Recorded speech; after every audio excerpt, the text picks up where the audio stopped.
drastic difference, even in the website, from the last couple of months, I would say. And I really like what you're doing, the discussions with the student groups. Absolutely interesting. And I also, I must say, on a personal note, I really enjoyed the letter that you had written to the Vice Chancellors. Right, yeah. I really liked the style, it was very easy to read. Right, thank you. Quite a different. I'm glad you say that, because most people say my English is very complicated. No, but it's, I would say it sort of has a conversational tone to it.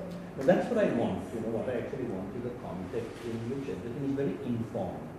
Where it's completely drowned by regulations, formalities, and I think we need flexibility. Absolutely. And I think people respond to flexibility. I assumed when I came in that I'd meet a lot of resistance, both from staff and from students and from the UGC, because they're also used to doing things in a very rigid fashion. And I have two very simple rules. One is education belongs to the students. Two, the students can't decide. They can ask, and we have an obligation to explain everything to them, to their adults, and make sure they understand our decision. But we must make the decisions because, we are long-term. I'm not long-term, but the university academics are long-term. They have to guard and guide the whole university with a long-term perspective. Students necessarily have a short-term perspective, but we must also recognize their needs. Thank you for that. And let's also say that the work that you are doing from day one. And another thing is, when I sent you that email requesting for an interview, I must say I did not expect a response at all. Because normally when you send an email to a minister, what happens is maybe a month later, somebody's secretary or the secretary's secretary will finally get it. Another simple thing, I've asked the UGC to instruct that every letter be answered in 3 days. Now, this doesn't mean you can solve the problem in 3 days. But, people right deserve to know what's going on. And I found this, I suppose I'm actually quite unique because I not only have academic experience, but I have stint as secretary of a ministry. And I must say my staff there told me afterwards they learned about administration which had taught them. We don't train people. I was discussing some administrative reforms and we were very bright people. We never trained. And my staff there used to say when I said, why don't you answer this letter? No, you can answer after 3 days. That's it. The AR says you must answer it in a maximum of 3 days. They have turned this into, don't answer, don't look at the file for 3 days. So I've now told you, say, Chairman, I want every letter. And you take the decision. The decision is yours. It's not, you don't have to give in to requests. But your reasons must be explained. Now it will take me some time, but I think I managed this in Minister of Disaster Management. I want a culture where the public knows we care. And you can only do that by answering immediately. The students, they've traveled for miles. Now, the reason they don't write is because they never even answer. And you can't tolerate that. Why should those poor kids travel for miles when we have a postal system? And sometimes they telephone. I'm also trying to tell people don't work on telephones because there's no reliability. We used to have things in court. It's an interesting thing where people come and say, we check with the other minister, and I say, well, they send them on the telephone. Then you ask the other people and they say, no, they never call us. Now, it's not that they're lying. One other rule in life is, if I need something and I ask you, it's the most important thing to me. If you're a decision maker, it's the least important thing to you. So the only way you will register is if it's written. But you also have to answer. So I've told the UGC also, don't take telephone queries, tell them to write it, because then it's on record, and you reply immediately. But having said that, the system is mad, because the regulations about university entry are incomprehensible to anybody. The students never know what's happening, the staff don't understand their own regulations. And you have a situation now, I have my Sabukam University faculty, Dean of the yesterday. 18 months after the A-level to get into university. You know, very bright young man, 5 years special, not finished. And he said, oh, I was going to indulge my creativity. But it's not his fault. It's the system. So on that content itself, I would start with quite a very broad question. What is the future of the university system under the new regime? Well, you can't pronounce on that for the simple reason that this regime is a 3-month regime. It's absolutely no certainty. I am actually hamstrung by the fact that I'm not even a cabinet minister, which I really find extremely shabby on the part of the government, because it was a pledge in the manifesto that all members of political parties would be. There were all three parties in the cabinet, and both Mr. Radhakrishnan and I, who were amongst the first to actually protest. And I'm the only person in the government who has been protesting about the previous government, has been protesting about what I felt were abusers publicly for 2 years. And Mr. Radhakrishnan, the absolutely experienced man, both of us to be left out is really very shabby. And I think it's all to do with infighting. The UNP wants to assert itself. There was no one on the government side who would make a strong case. President Kumar told me kindly, she said, I was responsible for giving Minister of Education. I said, not in the cabinet. And I think the reason I'm cross about it is 2 things. One is, I can't really contribute to reform, even though I probably know more about structural reform than anyone else, constitution. Secondly, although I have the loveliest cabinet minister you could think of, Hashem is so nice, it makes no sense for either him or me to have to keep wondering what the other one will say. And he told me initially, I want to do everything, I'll be caught up in the election because he's secretary and chairman of the party. And frankly, I don't think the National Party needs people like him. I think the greatest gift to Sylvia campaign was the former president taking this after Lanka. So Kabir could be appointed, was very efficient along with the Ramakrishna. But, then suddenly told me, no, now I'm not going to be technical. He hasn't told me, the secretary said that he said run technical education. They told me yesterday that the cabinet minister will keep that. So how can I make decisions? It's not very easy.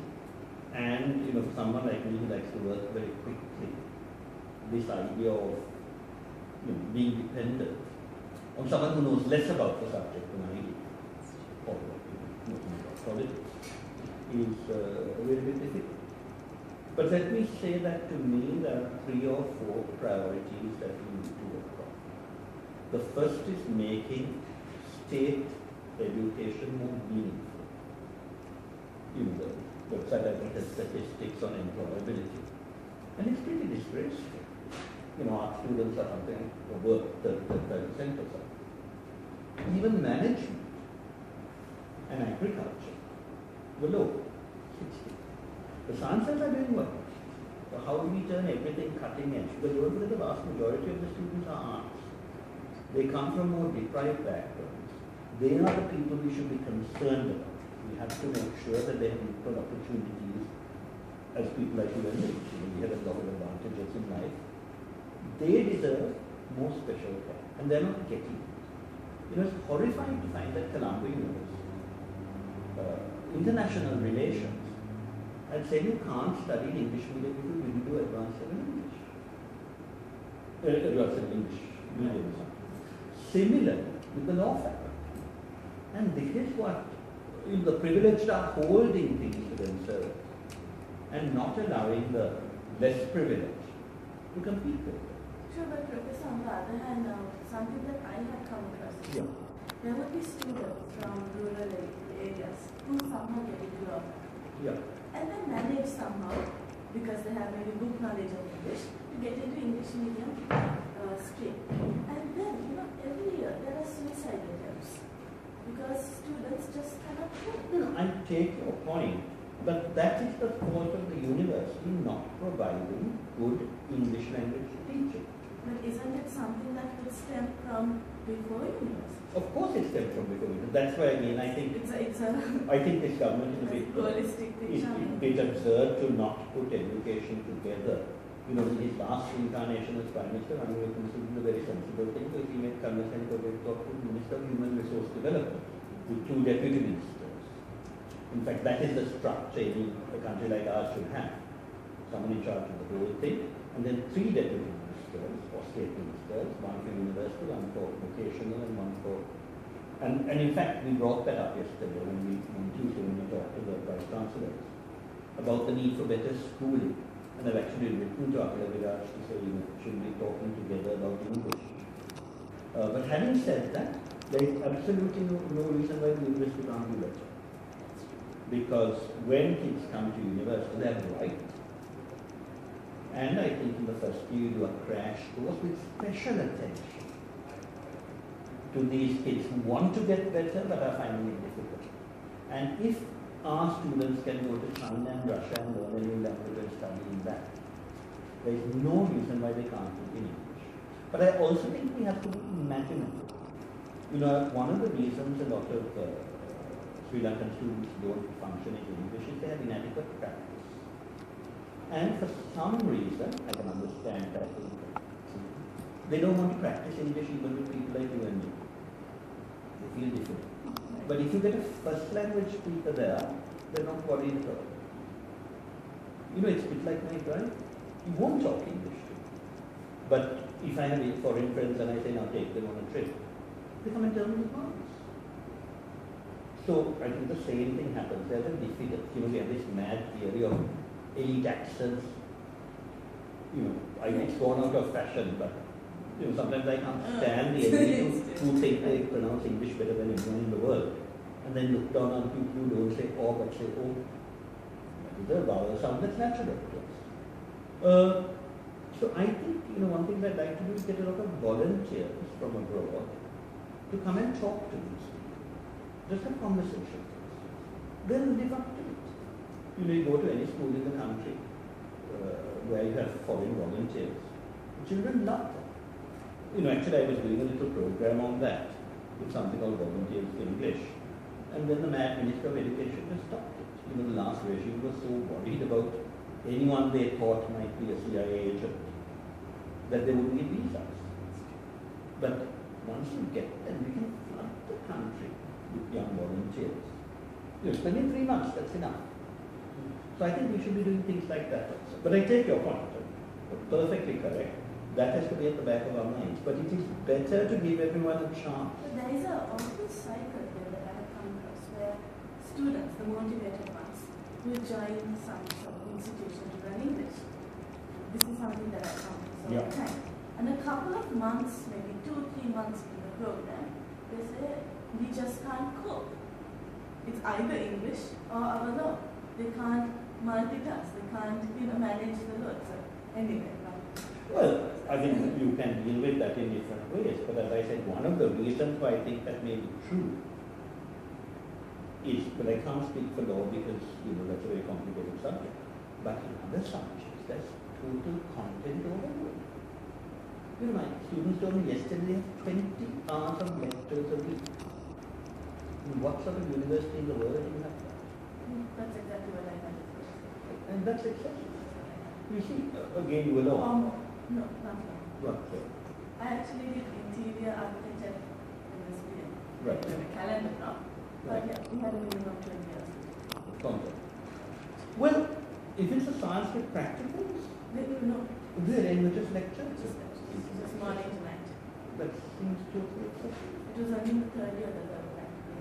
But that seems to be totally excessive. In most universities I know, you have about 12 to 15. You have to have time to read, you have time to have extracurricular activities.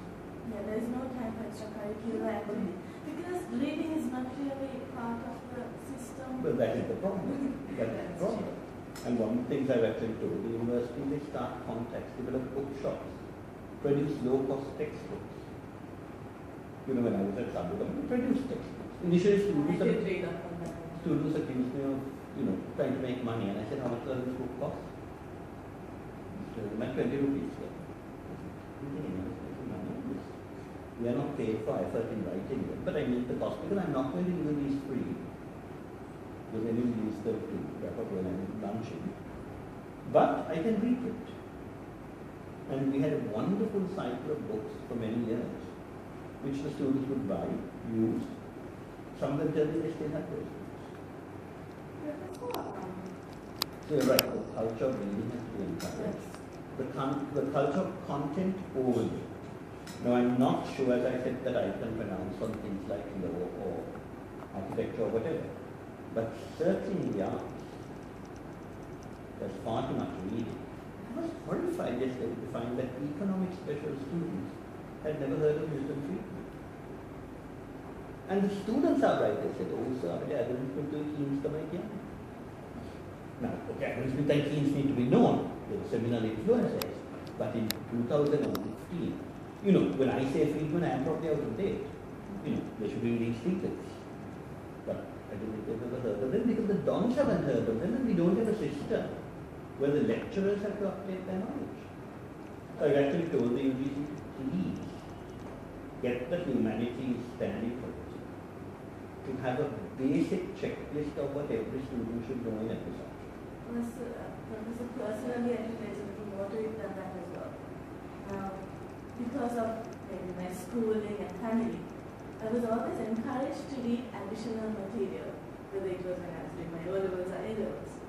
And when I went to university, I was the one and only student in my entire batch who had a library membership. The reason being, reading extra is not part of the system. Students are not used to this. They are sort of brought up in a way, you get your textbook, you get your work, that's it. That's the beginning and the end. So I think there is a little more to... You're perfectly right, but they have to change that. What is the point of university who doesn't read? But you can't expect them to read if there are no books. We have had no book policy in this country. We have no university press. You know, I found in Sabragam, I said, you know, shall we start a press? And they said, yes, yes, yes, we have that. So I went and there was no one machine. And I said, no, university press is a publishing agency, not a printing. No one has thought about it for 50 years. Look at India. They have academic publishers. Sri Lanka has no academic publishers. I think that takes me to my next point of, the Federation of University Teachers. They kept saying how important it is for universities to be independent and not be dependent on the higher authorities for every single action. What is your take on that? I absolutely agree with them. But I think independence has to be accompanied by responsibility. You know, I quite agree that when I look at all the regulations, it's monstrous that universities should have to ask the UGC. A standing example of this is in last week I signed 60 leave application forms or more. Some of them self-funded. What role has the minister or the secretary, both of us have to sign, to play this complete joke? We'll be 2 minutes then. Mr. In what other country does the president of a country have to check and see with an assistant lecturer and go abroad for 2 weeks? Lunacy. And I wrote to Taruga and said, just stop this. It's a waste of everyone's time. And it also is bad because those poor assistant lecturers, if they don't get leave, they're frightened they'll be sacked. So they come and hang around here behind some club. I know it because in my time, when I started when I was dean, people asked me, I say, fine, go. If you get to the work, you go. The more exposure you get, the better. And half of these are self-financed. And then what happens? They say, sir, can I go to the number? And I say, what? Application have you? So they have to come here, run behind the clerk, and make sure the file moves. So things like that should be the university. Approvals, hiring, all that should be there, but they have to be accountable. And to me, one of the things we have to guard against, although I think even when you have all these checks, it happens, is corruption. Now that I have a very simple answer, which is make the students the monitors of the finances. Because, academics may be very nice, but you're going to have a 10% drop into the core in terms of financial custody. It's in any society, it's not academics everywhere. There's a 10% that will steal more. Politicians' percentage is higher. But with students, you can be sure at that age there's more, not using total, integrity and commitment. So I've actually told the UTC, please put all expenditure on the website and make arrangements for students to be able to ask you questions. And we also, we have to make sure the students don't think they can tell us what to do. There's a thin line between being a monitoring authority and being an executive authority. But since government doesn't understand, how can it expect students to? You know, one very simple thing is, I don't know whether you know, but yesterday I finally, after 18 months, got my standing orders moved in Parliament. And I tried this for 18 months and nobody, government or opposition, even supported. Because, they all want to take power. And the simple thing is that all the monitoring committees in Parliament are chaired by ministers. But the whole point of a monitoring committee is to check on the minister. Now, so I think students would be the best for that because it's their money in the end. They should know how it's spent. And it's a very simple thing to introduce accountability, transparency. even as students are concerned, Yeah. the last minister that got involved or tried to get involved in absolutely mundane issues. What is your view on the role of the minister? Well, let me put it this way. Every day I work in this job, I am more than ever convinced that the real constitutional change we need is to remove the executive from power. I don't know whether you know this, but Sri Lanka is the only country in the world that has an executive presidential system where the cabinet is in power. Only country. And it's Jayajawala's evil genius because he realized he's the way to control parliament. Everywhere else where you have an executive president, you move out of power. Then you do your job, which is to look after higher education or transport or whatever.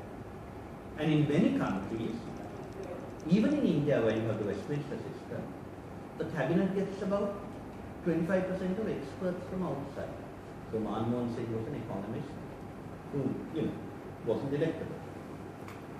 Now in America, if you, except for Hillary Clinton and John Kerry, but then you resign your post. So you concentrate on your work. Now, most people are trying to win election. So you perform. I mean, I've actually just written to a couple of my colleagues saying, please stop asking me to recommend people for jobs. Because if I make a recommendation, then the chairman thinks she has to obey. And one of the reasons why we have got into hot water, Mahindra Rajapaksa thought he could tell SP what to do, SP thought he could tell Shanika what to do, Shanika thought she could tell the Vice Chancellor what to do, and no autonomy. So I told him I can't recommend. If you want to recommend, do so. Because she doesn't feel under you. But since she's supposed to report to me, how can I ask her to take charge? So, these are things where we have to actually set up standards. Now, poor SP was performing politically all the time. But he didn't develop a computer yet. So, I think. And most ministers are like that. Sorry? I got this as soon as I. But most ministers are like that.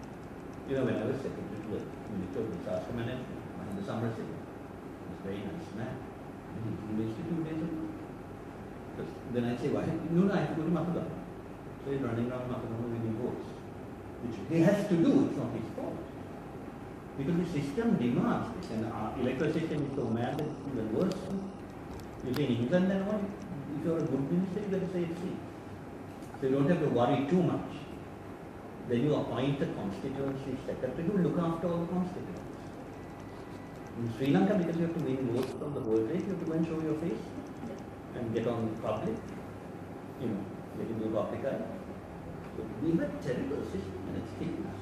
Talking about the system, now I think you have some wonderful plans and ideas for what's going to happen to the state universities.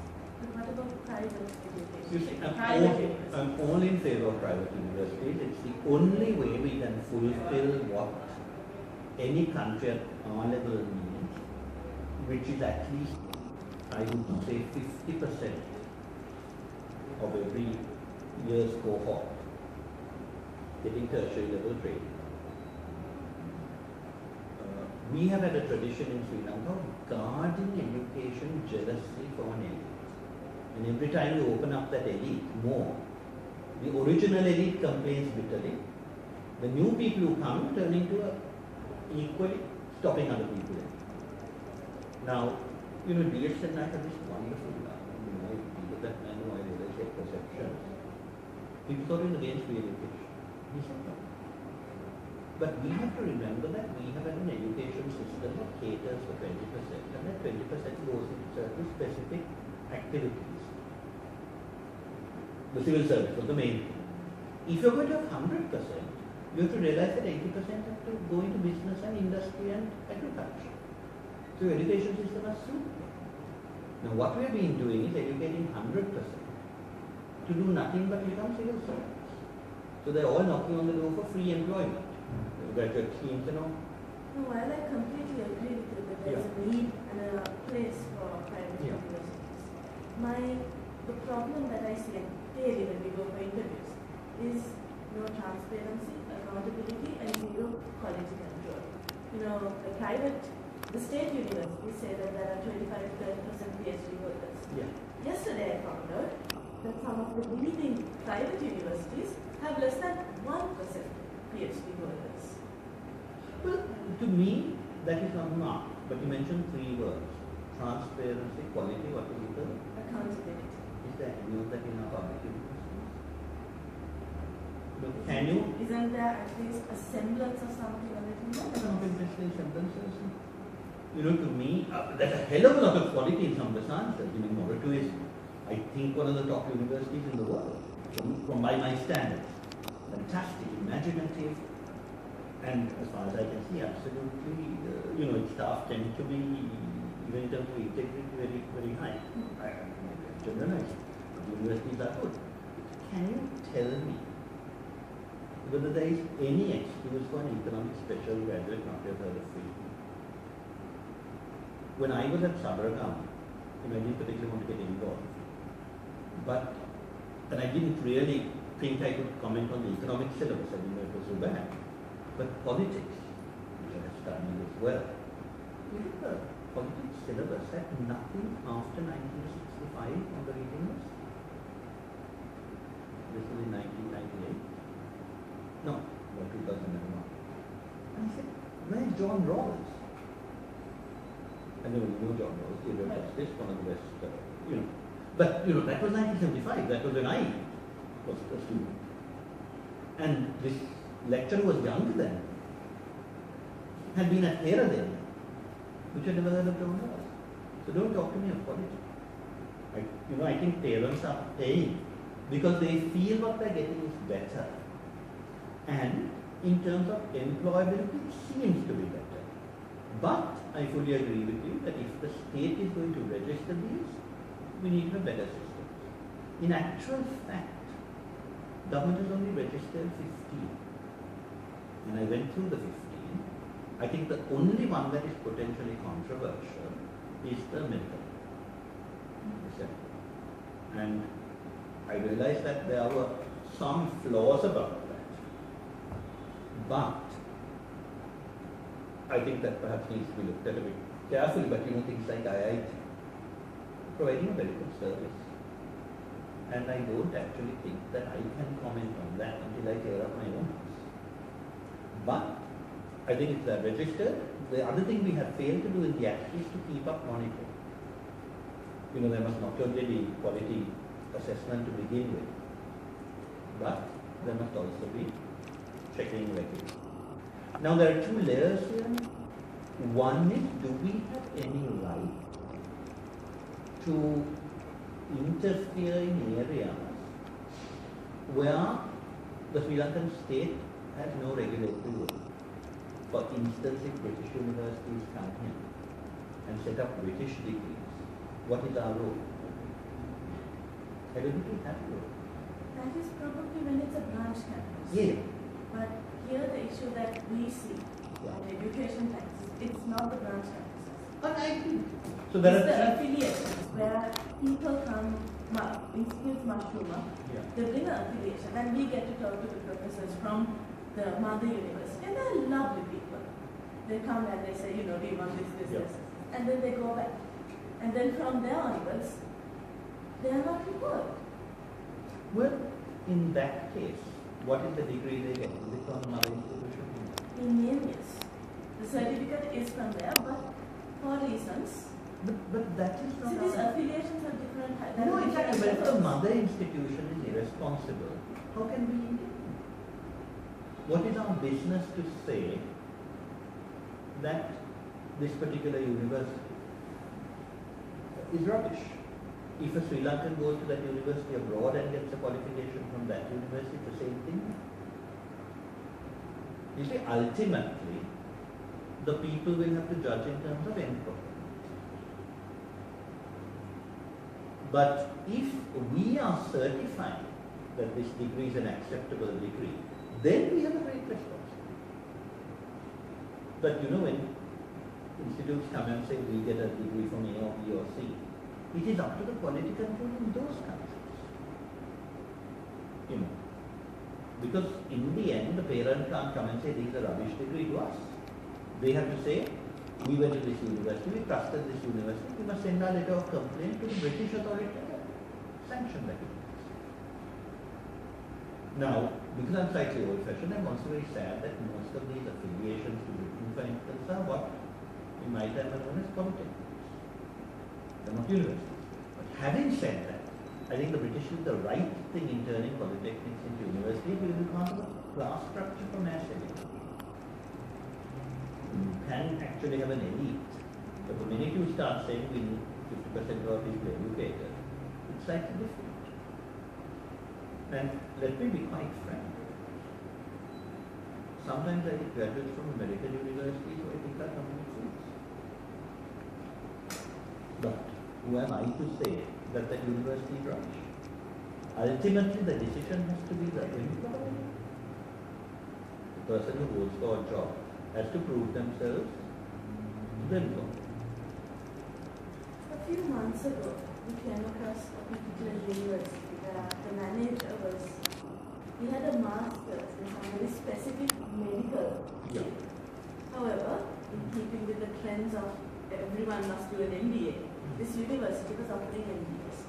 So the manager very proudly told me, I have the capability of administering any subject, and I lecture every subject in this program. But then, during the conversation, it came to light that this particular gentleman had not studied management or any of these subjects since he did his O-levels. So, at the end of the day, it's our students, it's our Sri Lankan students who go through this. And that is why you need a media like yours which will address this problem. But what business is it of mine? If I haven't accredited, what business is it of mine if I have not accredited? It's like saying government must make sure that every bus is a brilliant bus. If you're building a house, okay, and you decide to hire a bus who is not a good bus, that's your problem. How can I say that I'm checking everything in the house?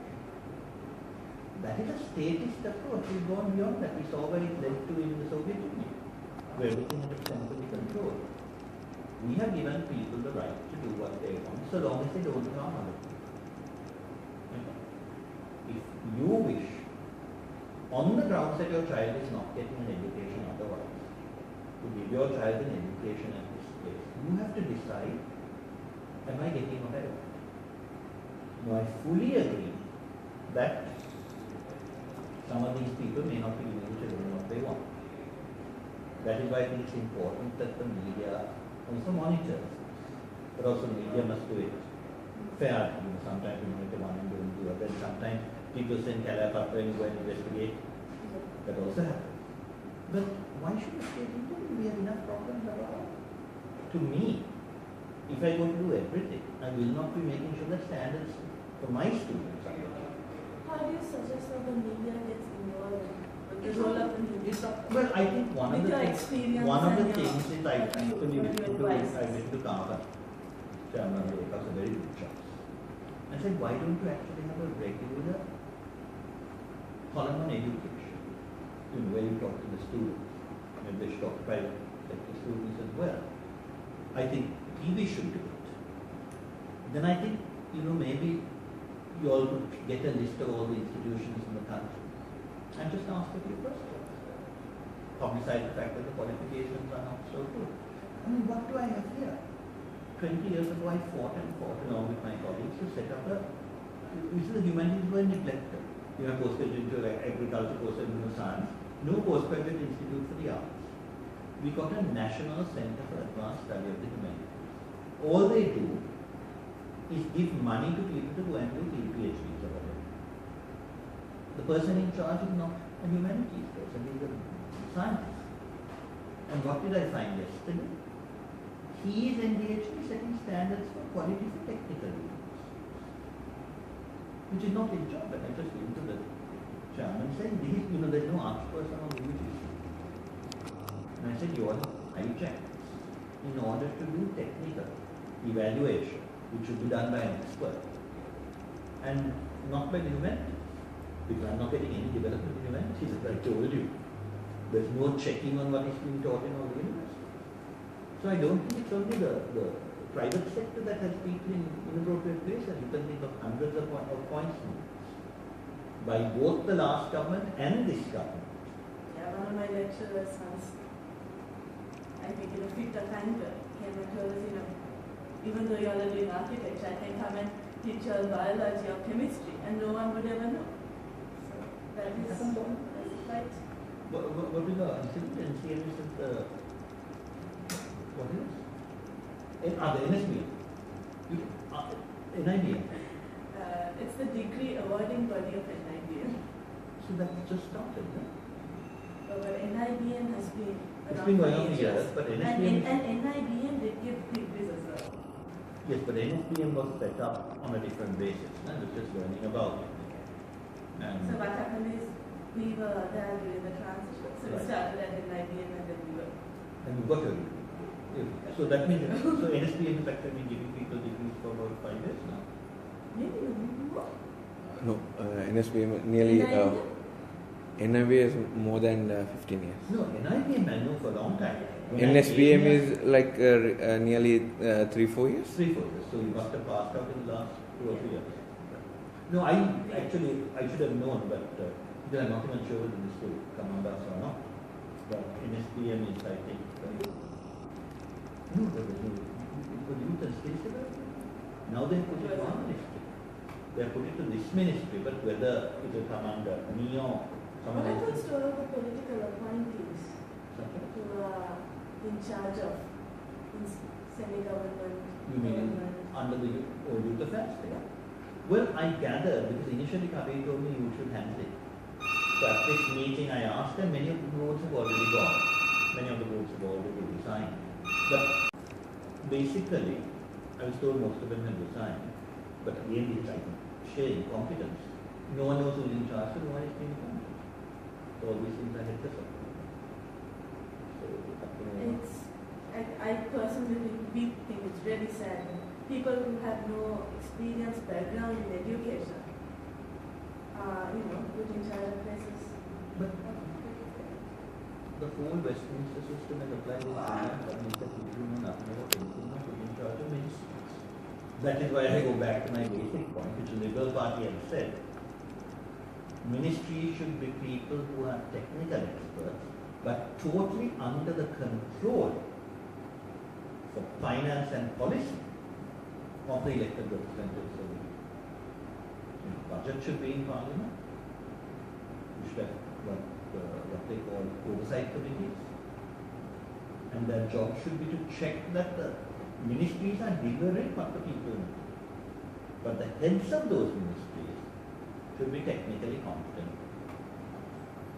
And every day that I find myself in the executive, I think competent will be one of the key words there. and I mean, look at America, look at Russia, look at France. They point to technocrats as finance ministers. What else? Christine Lagarde. came in from the top. Okay?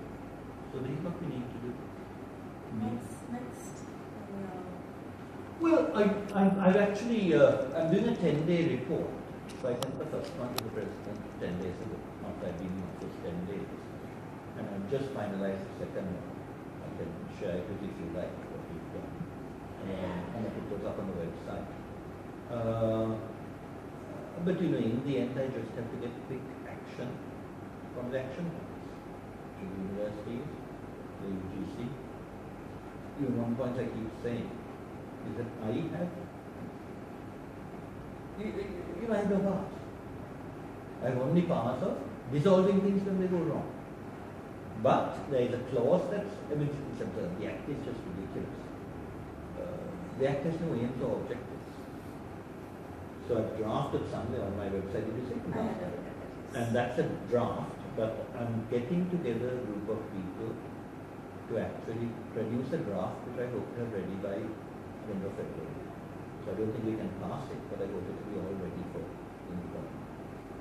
Now, what I was really impressed about was I sent out a request to all universities to report on what they were doing, together with ideas as to how to fulfill the aims of the manifesto.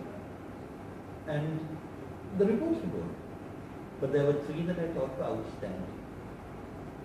So I asked those 3 individuals who written them to serve on the committee, and the Vice Chancellor agreed. But of course, everyone is welcome to give ideas. But I often find that if you set up a committee of a lot of people who draft something, they nitpick and fight with each other about the trivia. Exactly. Whereas I often find that if you present a draft and then get together every stakeholder, they can focus.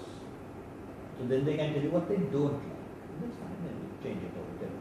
But you won't spend hours trying to decide what clause 1 is, clause 2 is, clause 3 is. So that's why I think it's always best to give people drafts.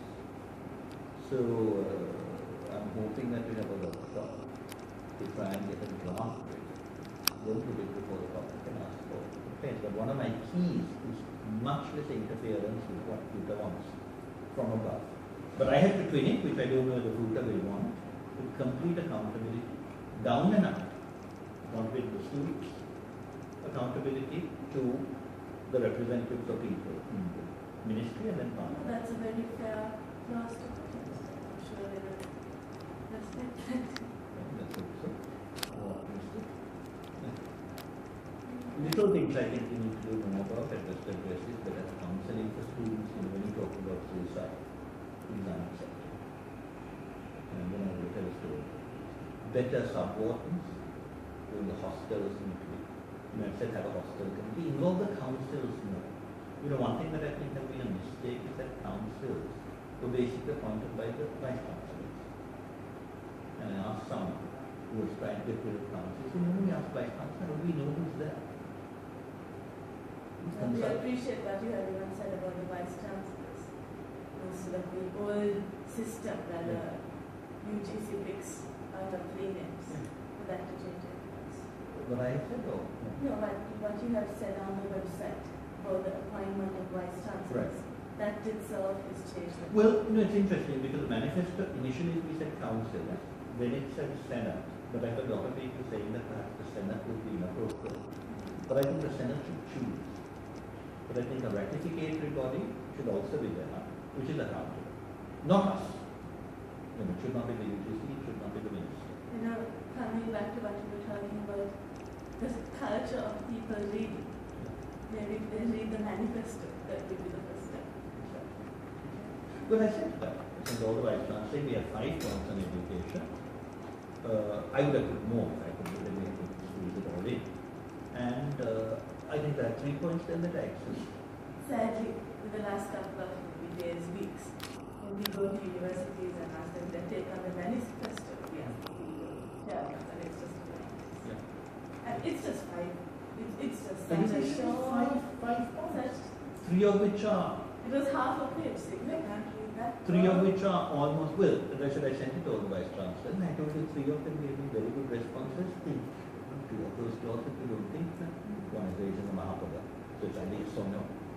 One is about raising one of our Buddhist universities to a high standard is not a general point now. Which But no we, one would. yeah, exactly, but we've written to the two Buddhist universities and said, you know, what are you going to do about this? You know, do you have some ideas? I think they need to. But the other things I think are very exciting. Okay, right, pleasure.